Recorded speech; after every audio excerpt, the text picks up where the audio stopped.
नमस्कार, आप देख रहे हैं पंजाब केसरी राजस्थान और मैं हूं चंद्र प्रकाश। सुप्रीम कोर्ट ने आवारा कुत्तों को लेकर हाल ही में अहम फैसला सुनाया है, लेकिन इस फैसले के बाद सियासत भी तेज हो गई है। आरएलपी सुप्रीमो हनुमान बेनीवाल ने सरकार पर जमकर हमला बोला है।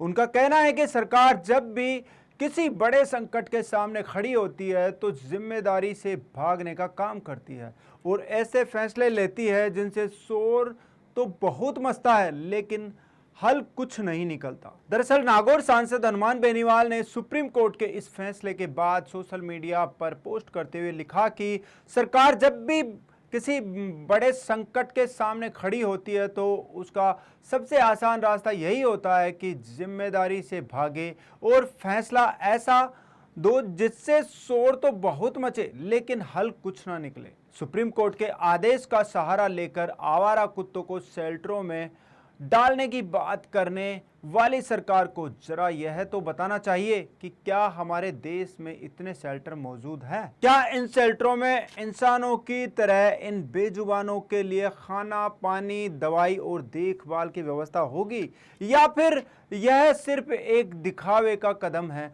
जिससे सड़कों से नजर हटाकर समस्या को दीवारों के पीछे बंद कर दिया जाए? वहीं उन्होंने कहा कि सरकार की यह नीति न तो मानवीय है और न ही व्यवहारिक।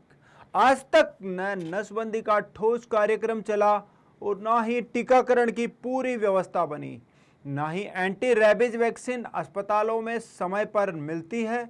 जब बच्चे अस्पतालों में दवा के अभाव में तड़पते हैं और नागरिक रोज डर के साए में जीते हैं, तब सरकार अदालत के आदेश का हवाला देकर खुद की नाकामी छुपा रही है। यह मामला असल में सरकार की संवेदनहीनता और कर्तव्यहीनता को उजागर करता है। ऊपर से विडंबना देखिए, यही सरकार हर मंच पर गाय माता का जाप करती है, खुद को गौ भक्त बताती है, लेकिन न गौशालाओं में गायों की हालत सुधरी और न ही सड़क पर बेसहारा घूम रही गायों को चारा, पानी और इलाज मिलता है। हजारों लाखों गाय कूड़े के ढेर से पॉलीथिन खाकर दम तोड़ रही है और सरकार सिर्फ भाषणों में उनकी पूजा करती है। जिस देश में गाय माता की देखभाल तक सरकार नहीं कर पा रही, वहां इतनी बड़ी तादाद में कुत्तों के लिए खाने, दवाई और शेल्टर की व्यवस्था करना क्या सिर्फ एक और ढकोसला नहीं है? असलियत यही है कि सरकार न इंसानों की सुरक्षा की गारंटी दे पा रही है, न जानवरों की देखभाल कर पा रही है और इस पूरे मामले ने उसकी दोहरी राजनीति और जिम्मेदारी से भागने की आदत को फिर उजागर कर दिया है। तो कुल मिलाकर हनुमान बेनीवाल ने सुप्रीम कोर्ट के आदेश के बहाने सरकार की नीतियों पर सवाल खड़े किया है।